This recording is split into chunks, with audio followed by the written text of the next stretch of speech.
So sorry Ruhi, मेरी वजह से तुम इतनी तकलीफ में थी। हमारा रिश्ता, हमारा प्यार,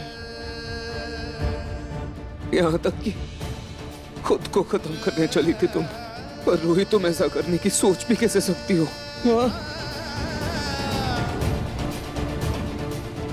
रूही, तुम्हें पता नहीं है कि नाहर अपनी रूही के बिना अधूरा है। मेरी हर सांस में तुम बसती हो, हर सांस में तुम बसती हो। रूही, तुम कैसे मुझे छोड़ के जा सकती हो? मैं मानता हूँ मेरा जो फैसला था तुम उसे एक्सेप्ट नहीं कर पा रही थी, उससे बहुत दुखी थी। तुमने इतना बड़ा फैसला ले लिया, तुम मुझे जिंदगी भर की सजा देना चाहती थी उसके लिए। क्यों रूही, क्यों मुझे? रूही, बस तुम होश में आ जाओ प्लीज। मुझे तुमसे बात करनी है, मैं तुमसे माफी भी मांगना चाहता हूँ। प्लीज रूही, प्लीज होश में आ जाओ please. So sorry, I am so sorry, so sorry.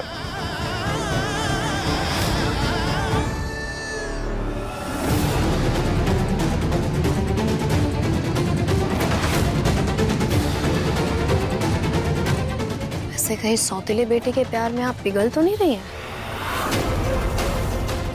याद रखिएगा, अगर ऐसा हुआ तो मेरा घर तो टूटेगा ही टूटेगा, साथ में आपकी बेटी का भी घर टूटेगा। और आपको तो पता ही है कि ऐसे हाल में जब सदमा लगता है तो होने वाली माँ और उसके बच्चे पर कैसा असर पड़ता है।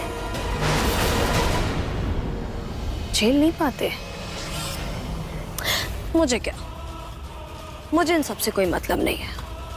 वैसे देखा जाए तो नाहर और रूही का रिश्ता इतना कमजोर नहीं कि आपकी नादान चालों से उनका रिश्ता टूट जाए। मुझे तो बस अपनी बेटी की अच्छी परवरिश और उसके पिता के नाम से मतलब है, अब वो चाहे नाहर हो या फिर रोमिल का।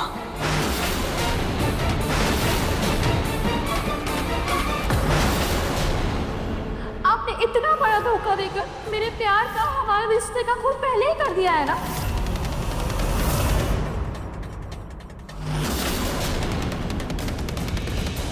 अगर रूही ने खुद को मारने की कोशिश की, इसका मतलब रूही अभी भी सच से अनजान है। रूही की इस गलतफहमी को बनाए रखने के लिए मुझे ही कुछ करना होगा।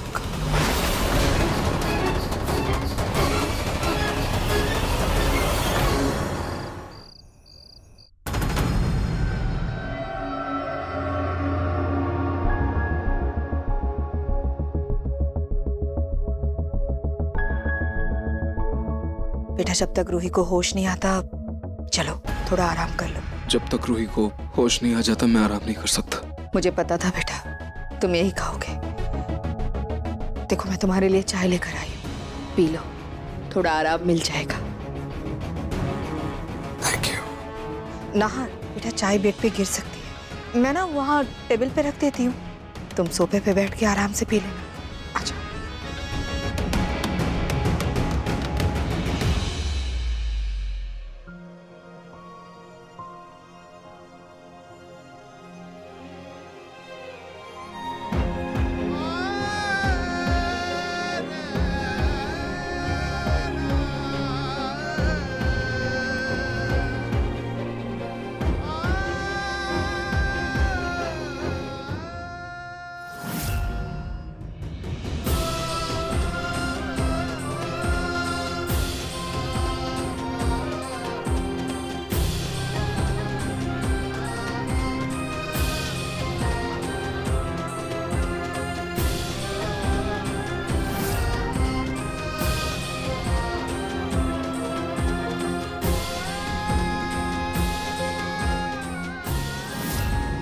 Ruhi, I love you. I love you too. I love you too. I love you too.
Ruhi को होश आ जाए।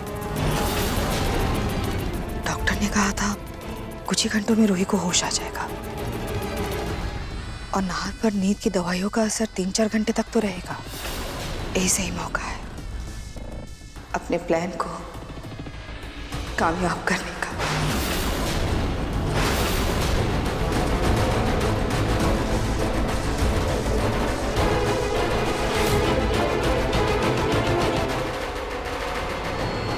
मैं घर पर हूँ, पर मैं यहाँ कैसे आई?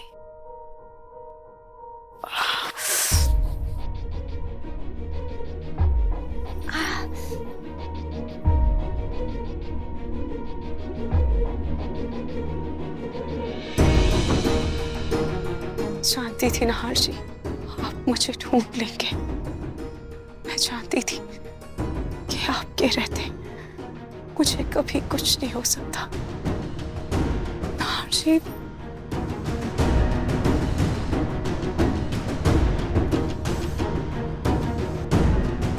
नाहर जी उठिए ना।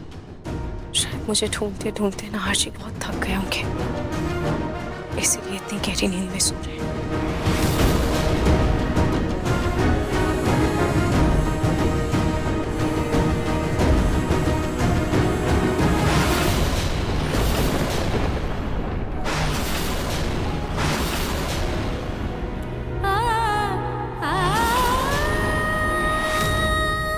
नाहर जी इनकी तस्वीर सीने से लगाकर सो रहे थे।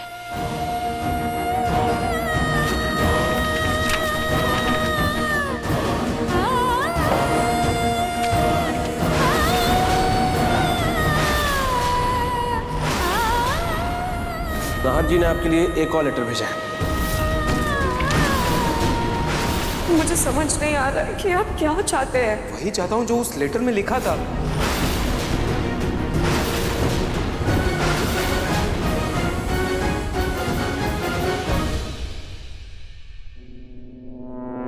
रूही बेटा,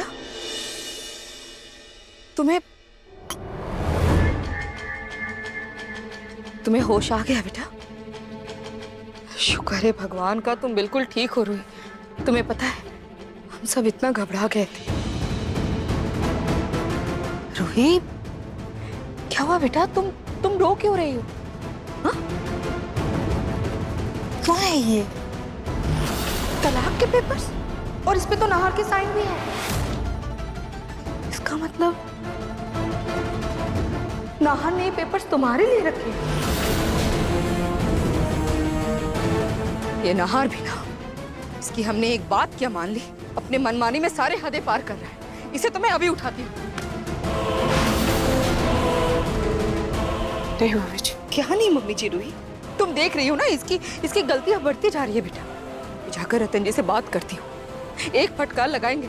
इस घर के प्रॉपर्टी से, घर से, कंपनी से इसको बेदखल करेंगे ना, अपने आप इसकी अकल ठिकाने लग जाएगी। मैं इसे अभी बताती हूँ। मम्मी जी प्लीज, मम्मी जी प्लीज रुक जाइए। प्लीज आप नाहर जी से कुछ मत कहिए। पहले ही घर में बहुत सारी मुश्किलें आ चुकी हैं, बहुत कुछ चल रहा है। मैं नहीं चाहती कि मेरी वजह से पापा जी और नाहर जी के रिश्ते में किसी भी तरह की कोई भी दरार आए। प्लीज।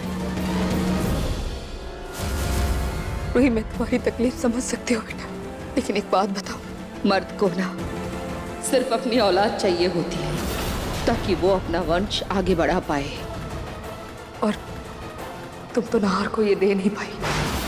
इसीलिए देखो ना, अपने औलाद को, अपने खून को अपने आंखों के सामने देखकर नाहर ऐसी हरकतें कर रहा है।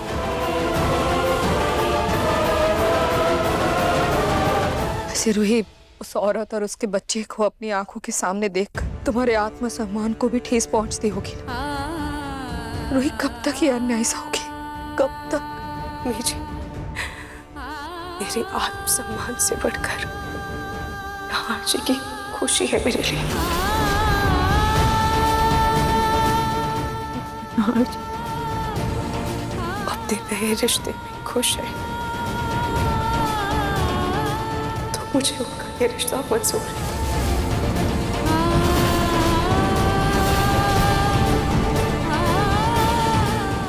रूही तो बेटा क्या क्या तुम इन पेपर्स पर साइन कर दोगे?